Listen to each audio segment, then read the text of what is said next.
نحمده ونصلي على رسوله الكريم. اعوذ باللہ من الشیطان الرجیم. بسم اللہ الرحمن الرحیم. قل هو اللہ احد اللہ الصمد لم یلد ولم یولد ولم یکن له کفوا احد. صدق اللہ العظیم.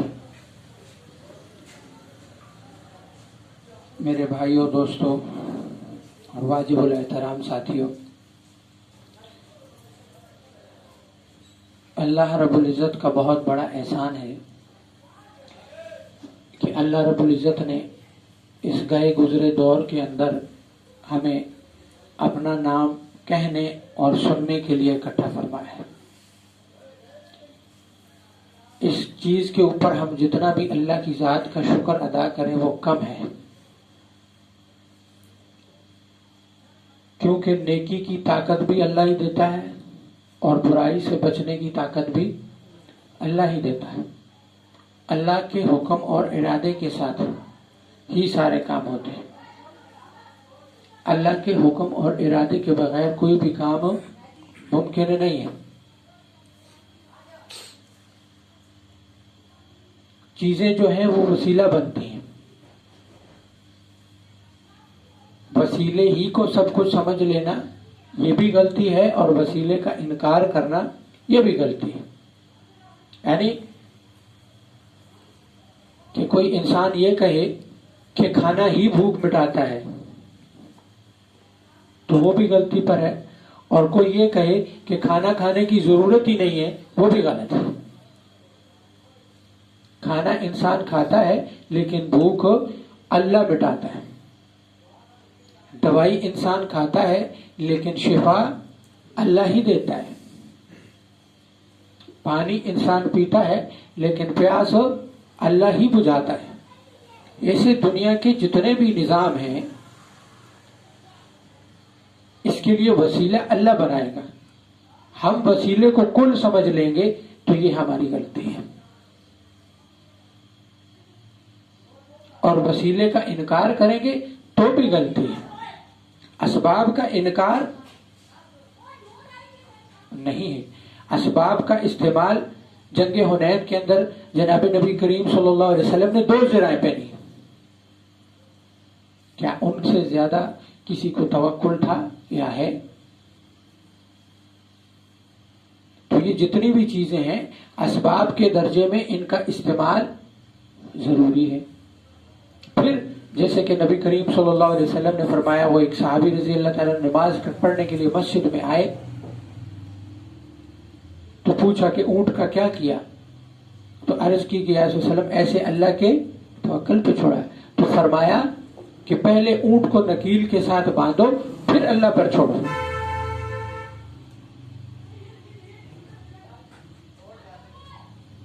اسباب کا ذریعوں کا انکار اسلام میں نہیں ہے. وسیلے کو اسباب کو آپ استعمال کریں گے لیکن یقین اللہ کی ذات کا ہوگا. اللہ چاہے گا تو میرا کام ہوگا، اللہ نہیں چاہے گا تو کام نہیں ہوگا. میرے کام کا دار و مدار اللہ کے ہونے پر ہے. اگر اللہ نہ چاہے تو کام نہیں ہوگا. پھر اللہ کی ذات پر یقین کب آئے گا؟ جب ہم اللہ کے بولوں کو بار بار بولیں گے، جب ہم یہ بات بار بار اپنی زبان سے ادا کریں گے کہ اللہ سے ہوتا ہے، اللہ کے غیر سے نہیں ہوتا. اور کلمے کو پڑھیں گے، لا الہ الا اللہ، لا الہ الا اللہ. یہ لا الہ الا اللہ صرف کہنا نہیں ہے، یہ ایک بار بار کا کہنا دل کے اندر یقین پیدا کر دے گا.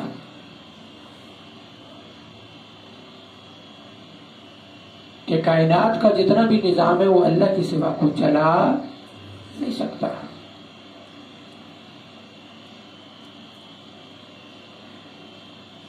اور پھر بات عمل پر ہے، اور عمل کے لیے علم کا ہونا ضروری ہے.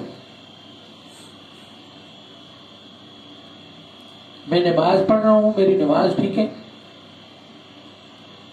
مجھے نماز کے فرائض کا پتہ ہے، مجھے نماز کی واجبات کا پتہ ہے، مجھے نماز کی سنتوں کو پتہ ہے.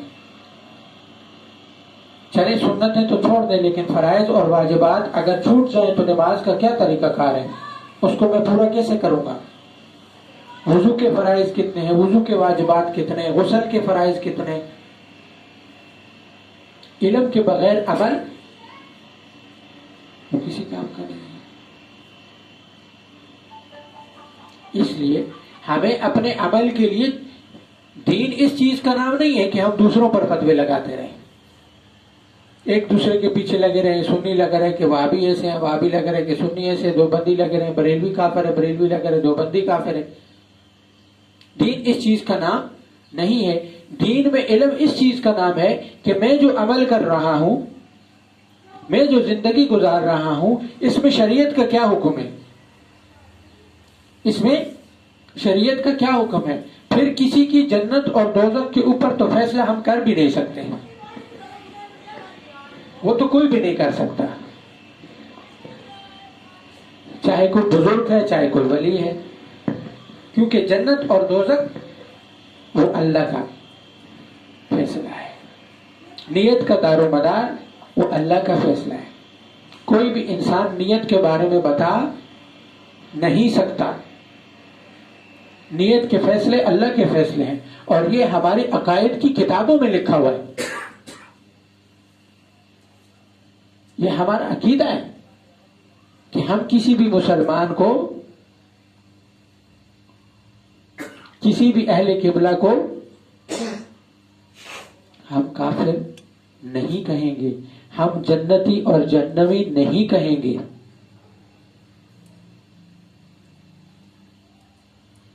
اور اس کے اعمال کو پرکھا جائے گا، اور پھر اس کے دل کے حال کو اللہ پر چھوڑ دیں گے. لیکن یہاں تو معاملہ ہی الٹا ہے.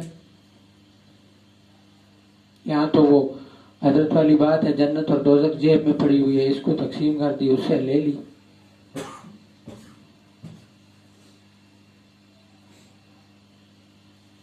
وہ عرض کرنے کا مقصد یہ ہے کہ جو چیزیں خطرناک ہیں یہ کفر لزوم میں آتا ہے، یعنی پلٹتا ہے.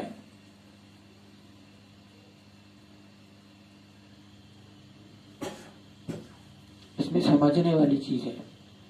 اور انسان جب اللہ سے مانگتا ہے علم کی بنیاد پر، تو پھر اللہ اس کے لیے وسیلہ ضرور بناتے ہیں. کسی کی دعاؤں کو اللہ رد نہیں فرماتے. اللہ کسی کی دعاؤں کو، لیکن ایک چیز جو میں نے اپنے مشاہدے اور تجربے کی بات ہے کہ جب تک آپ کی نظر کسی پر ہوتی ہے اللہ کی مدد آتی نہیں. آپ کی اپنے مثال کے طور پر کسی کو کچھ پیسے چاہیے، اور وہ یہ سمجھتا ہے کہ میرے چاچا کا بیٹا، میرا بھائی، میرا والد، میری ماں، میری بہن، فلاں کوئی نہ کوئی مجھے پیسے دے دے گا.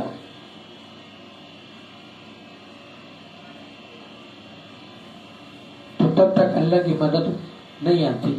جب ادھر سے بھی انکار، ادھر سے بھی انکار، ادھر سے بھی انکار، ادھر سے بھی انکار، اور پھر کہتے ہیں اللہ اب تو ہی ہے، اب تو مجھے نظر کوئی نہیں آتا، اور وہیں کوئی نہ کوئی سبب بن جاتا ہے. بیماری ہے تو بیماری میں بھی کبھی ایک ڈاکٹر کے پاس، کبھی دوسرے ڈاکٹر کے پاس، کسی عامل کے پاس، کسی پیر کے پاس، اور جب تھک ہار کے کہتے ہیں اللہ مجھے تو اب تیرے سوا نظر کوئی نہیں آتا، میرے اس بیمار کو، یا بیمار خود کہتے ہیں مجھے تو ہی ٹھیک کرے گا، وہیں اللہ کسی نہ کسی کو بھیج دیتا ہے.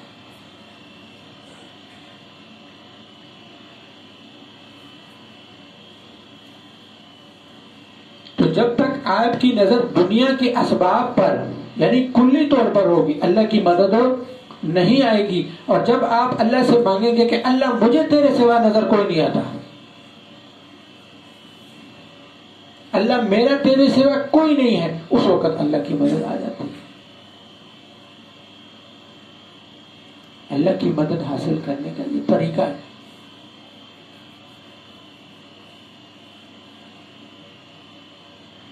ہم اپنے استاد پر اپنی وہ حضرت فرماتے ہوتے ہیں نا، جب تک میرے شاگردوں نے اللہ پر بھروسہ کیا وہ کسی چیز میں ناکام نہیں ہو سکتے.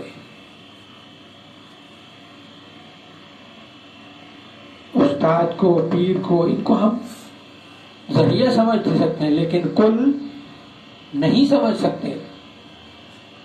ہم مانگنے والے اللہ ہی سے ہوں. اور پھر اگر استاد یا شیخ کے ذریعے سے لکھا ہوا ہے تو اللہ دے دے گا. لیکن اگر ہماری نظر استاد اور پیر پر بھی کلی طور پر آ گئی تو ہم خرابی کی طرف جانے لگ پڑے. ہماری نظر اللہ سے ہٹ گئی ہے اور ادھر اللہ سے نظر ہٹے گی ادھر کام رک جائے گا. ذریعہ یہ ہے دے گا اللہ.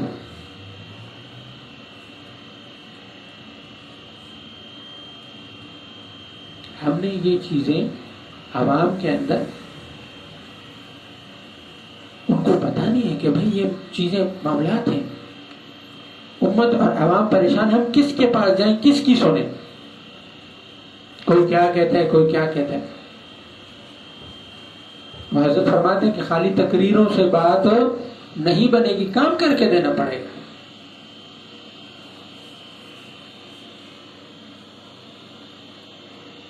لوگوں کے مسائل کو سن کر، لوگوں کے مسائل سننا کوئی آسان کام ہے؟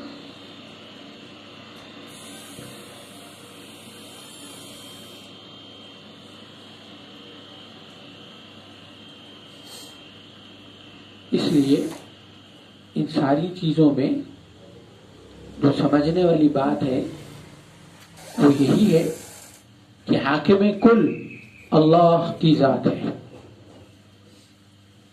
حاکم کل اللہ کی ذات ہے. جو چیزیں اللہ کے ساتھ منسوب ہیں، جو چیزیں ہمارے عقائد کے ساتھ منسوب ہیں، ان چیزوں کو نہ چھیڑا جائے.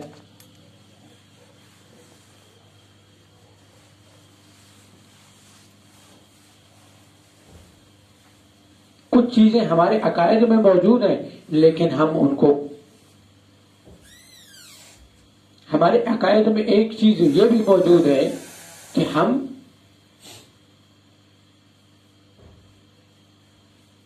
اپنے حاکم کو، اپنے امیر کو ہم اس کی اطاعت کریں گے. اطاعت خداوندی کی وجہ سے ہم اپنے حاکم یا امیر کی اطاعت کریں گے اور اس کے لیے بددعا نہیں کریں گے. آج ہم لوگ بیٹھے ہوتے ہیں اپنے حکمرانوں، جب ہم بددعائیں دے رہے ہوں گے تو کیا اللہ ان سے صحیح کام لے گا؟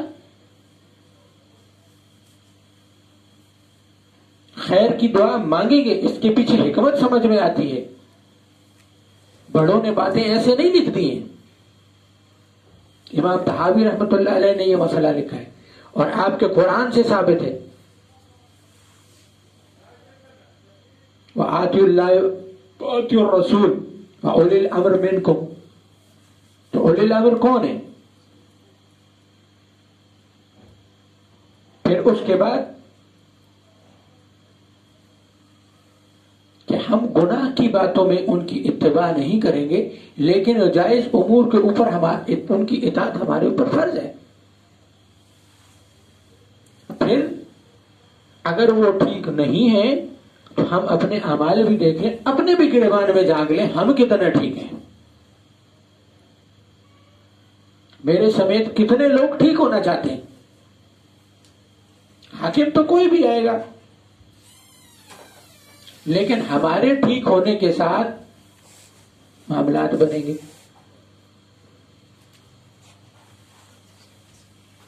وعلیکم السلام. آگے ہو جائیں، آگے ہو جائیں.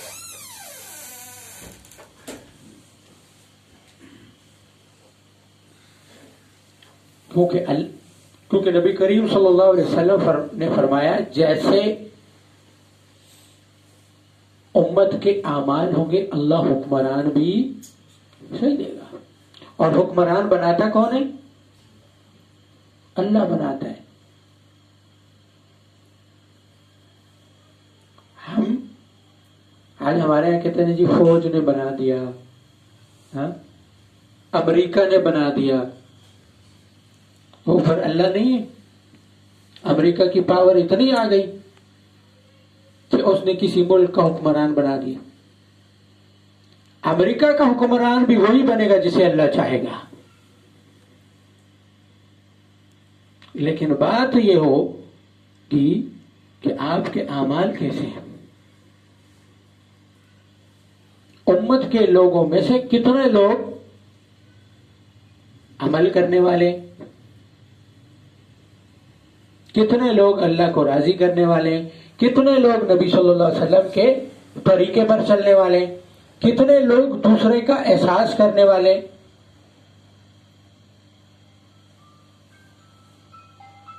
اور پھر چوری ہمیں صرف اپنے سے بڑے میں نظر آتی ہے یا دوسروں میں نظر آتی ہے، یا بدعملی ہمیں صرف دوسروں میں نظر آتی ہے، میرے سمیت اپنے گریبان میں دیکھنے والا کوئی نہیں ہے.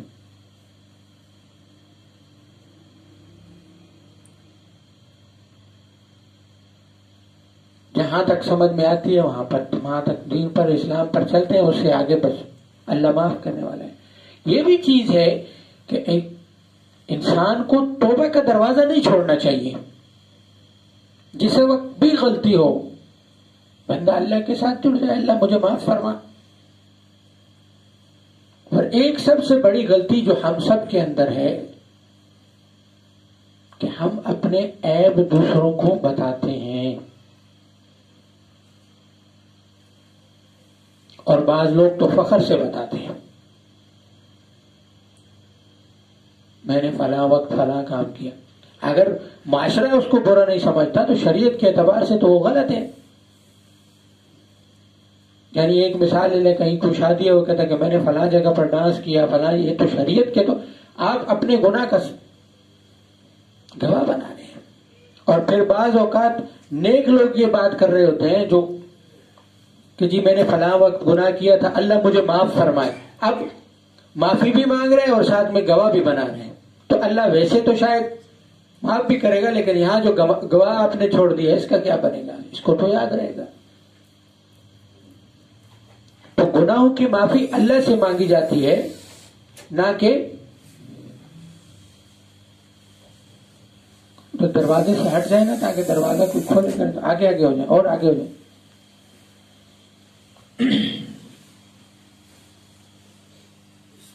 گناہوں کی معافی اللہ سے مانگی جاتی ہے، نہ کہ لوگوں کو بتا کے کہ میں نے اب معافی مانگنا شروع کر دی ہے. اپنے گناہوں کے گواہ مت بنائیں. اور برائی سے جان چھوٹ جائے اس کا طریقہ بھی توبہ ہی ہے. جتنی زیادہ توبہ کریں گے اتنی شیطان کو سمجھ میں آئے کہ اس کو تو گناہ کرانے کا کوئی فائدہ نہیں، ادھر میں اس سے گناہ کرواتا ہوں، ادھر یہ توبہ کر لیتا ہے. تو توبہ کا دروازہ نہیں چھوڑنا. جس وقت دھیان پڑتا جائے کہ میرے فلاں گناہ ہو گیا، میرے سے فلاں غلطی ہوگی، اللہ کی طرف رجوع کر لیں. کیونکہ اللہ نے فرمایا کہ زمین اور آسمان بھر کے لے آؤ اور ایک دفعہ بول دو کہ یا اللہ مجھے معاف فرما دے، میں معاف کر دوں گا. پھر حضرت فرماتے ہیں 1000 دفعہ دن میں توبہ ٹوٹ جائے، 1000 دفعہ توبہ کرو.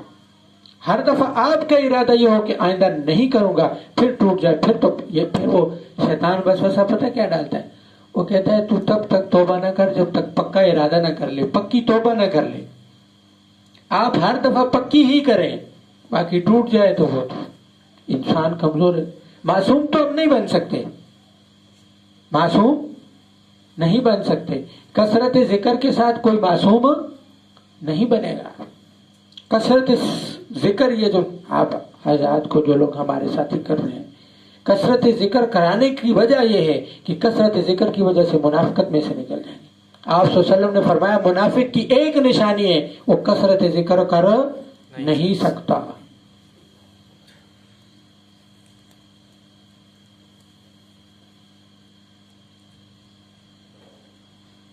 یہ کثرت ذکر ہمیں انشاءاللہ منافقت میں نہیں جانے دے گا.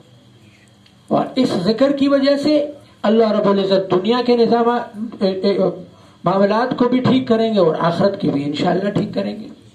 جب دنیا کے ٹھیک ہو رہے ہیں تو اللہ آخرت میں بھی ٹھیک کرے گا. سنتوں کا اہتمام ہو، 5 وقت با جماعت نماز کا اہتمام کریں.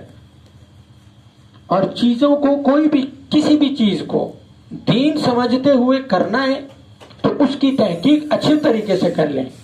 آیا جو عمل میں کرنے لگا ہوں یہ واقعی میں دین ہے، یہ واقعی شریعت کا حکم ہے، یہ واقعی نبی صلی اللہ علیہ وسلم کی سنت ہے، یا جو میں عوام کا سوال ہوتا ہم کس کی سنیں؟ نمونہ نبی کریم صلی اللہ علیہ وسلم کی ذات اقدس ہے یا صحابہ ہیں؟ نبی صلی اللہ علیہ وسلم کی زندگی نمونہ ہے، پھر آپ صلی اللہ علیہ وسلم کا فرمان ہے میرے صحابہ ستاروں کی مانند ہیں، کسی کی بھی اتباع کرو کہ فلاح پا جاؤ گے. تو نمونہ ہمارے سامنے موجود ہے، نہ کوئی مولوی ہے، نہ کوئی مفتی ہے، نہ کوئی، یہ نہیں کہ عرض کر رہا کہ ان کو ماننا نہیں ہے، لیکن اگر کسی جگہ پر وہ غلطی کر رہے ہیں تو یہ نہیں کہ وہ بزرگی سے نکل جائیں گے، لیکن یہ بھی نہیں کہ وہ کل ہے اور ہر بات انہی کی ماننی. آپ دو بندوں کی بات سنتے ہیں تو دونوں میں سے ڈھونڈ لینا اور ساتھ میں اللہ سے یہ مانگتے رہیں کہ اللہ مجھے سیدھا راستہ دکھا، تو اللہ آپ کو دکھا دیں گے. پھر دونوں میں سے جس پہ دل مطمئن ہو کام کر لے، پھر اس کے ساتھ چلنا شروع کر دیں.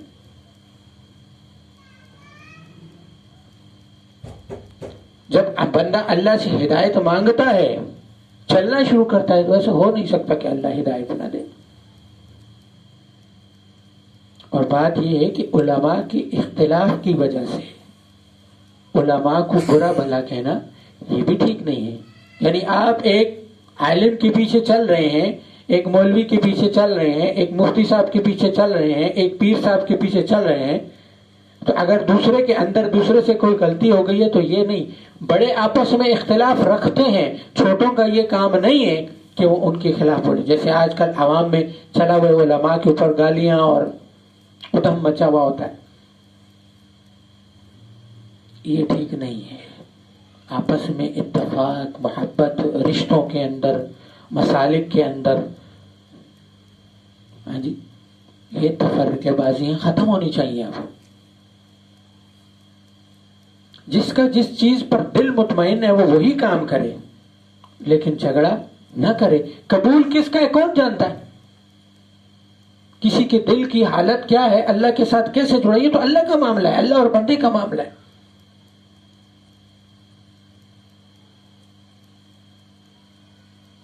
فلاں یہ ہے، فلاں وہ ہے، فلاں ایسے، ہم سے ہمارے عمل کا سوال ہوگا.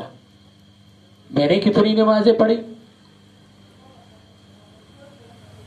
میں نے کتنے اعمال کیے،